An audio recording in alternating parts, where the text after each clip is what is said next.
To date ज्ञान निलय में आपका स्वागत है। आज है 20 जून और 20 जून से संबंधित सभी महत्वपूर्ण प्रश्नों पर चर्चा करेंगे, जो सबसे महत्वपूर्ण प्रश्न है। तो चलिए देखते हैं पहला प्रश्न।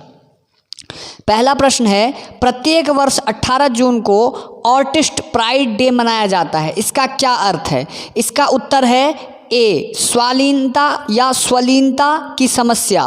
तो चलिए देखते हैं स्वलीनता के अन्य तथ्य को।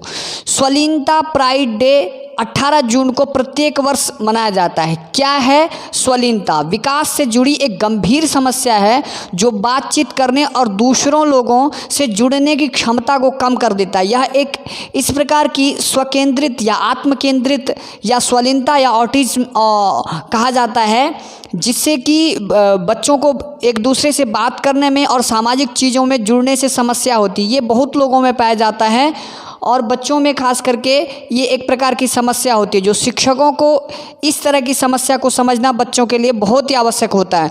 तो 18 जून को प्रत्येक वर्ष प्राइड डे इन लोगों के सम्मान में और इन लोगों को स्वतंत्रता अनुभव कराने के लिए प्राइड डे मनाया जाता है। स्वलीनता प्राइड डे या ऑटिज्म प्राइड डे मनाया जाता है। इसे स्वलीनता या आत्मकेंद्रिता या ऑटिज्म भी कहा जाता है। और इसके बारे में जागरूकता के लिए प्रत्येक वर्ष 2 अप्रैल को वर्ल्ड ऑटिज्म अवेयरनेस डे मनाया जाता है। ये चीज़ दो चीज़ आपको ध्यान रखना है कि स्वलीनता या ऑटिज्म प्राइड डे 18 जून को और वर्ल्ड ऑटिज्म अवेयरनेस डे 2 अप्रैल को मनाया जाता है। देखिए इसके क्या है लक्षण। आम लक्षणों में शामिल है बातचीत करने में कठिनाई, सामाजिक रूप से जुड़ने में कठिनाई, जुनूनी दिलचस्पी और बार बार दोहराने का व्यवहार। बच्चा किसी भी चीज़ में बार बार दोहराता है, इस प्रकार की समस्या होती है, जो अनावश्यक चीज़ों को बार बार दोहराता रहता है या बहुत ही किसी चीज़ में दिलचस्पी लेने लगता है व्यर्थ की चीज़ों में। तो ये एक ऑटिज्म की या स्वलीनता की, अपने में स्वलीनता से तात्पर्य अपने आप में ही लीन रहता है, उसको दूसरे से कोई मतलब नहीं होता है। तो 2 चीज़ आपको याद रखना है कि 18 जून को प्रत्येक वर्ष स्वलीनता दिवस मनाया जाता है और ऑटिज्म अवेयरनेस यानी ऑटिज्म की जागरूकता दिवस 2 अप्रैल को प्रत्येक वर्ष मनाया जाता है। तो चलिए देखते हैं अगला प्रश्न।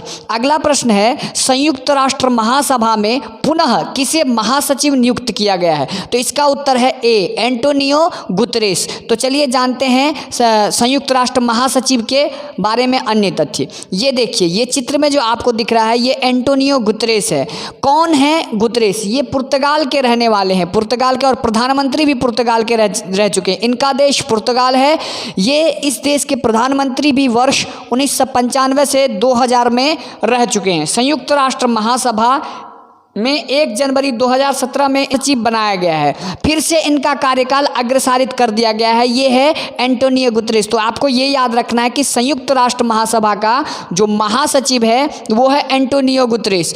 और 1 जनवरी 2017 में इसकी प्रथम बार वान की मून इससे पहले जो महाअध्यक्ष थे, महासचिव थे, उनका नाम था बान की मून। उनकी नियुक्ति के बाद इनको महासचिव बनाया गया और इनका नाम एंटोनियो गुतरेस और ये पुर्तगाल के हैं। तो चलिए देखते हैं और इनके बारे में तथ्य। देखिए, एक तो महासचिव होता है जिनका 5 वर्ष का कार्यकाल होता है, और एक होता है अध्यक्ष जो प्रत्येक बार किसी न किसी देश से होता है। तो इस बार का जो है वो है अध्यक्ष अब्दुल्ला शाहिद मालदीव से। देखिए, प्रत्येक अलग अलग वर्षों में किसी न किसी देश को अध्यक्ष चुनना होता है, जो इस बार इनको अब्दुल्ला शाहिद, ये मालदीव के रहने वाले हैं। और 76वां संयुक्त राष्ट्र महाअध्यक्ष। आपको द्वंद्व नहीं करना, कंफ्यूज नहीं करना है। जो महासचिव होते हैं, जैसा कि आप यहाँ देख रहे हैं, ये महासचिव जो प्रत्येक 5 वर्ष पे इनका चुनाव होता है, और ये हैं अध्यक्ष जो प्रत्येक वर्ष होता है। तो 2 चीज़ आपको ध्यान में रखना है कि कौन है अध्यक्ष। अध्यक्ष हैं शाहिद मालदीव और जो महासचिव हैं वो है एंटोनियो गुतरेस। और संयुक्त राष्ट्र सभा में अभी 193 देश है। तो चलिए देखते हैं अगला प्रश्न। अगला प्रश्न है, फ्लाइंग सिख के नाम से प्रसिद्ध धावक का निधन हो गया, उनका मूल नाम क्या है? तो उनका मूल नाम ए, उत्तर इसका सही है, मिल्खा सिंह। तो चलिए जानते हैं मिल्खा सिंह के बारे में अन्य तथ्य। इस चित्र में जो आप देख रहे हैं ये है मिल्खा सिंह।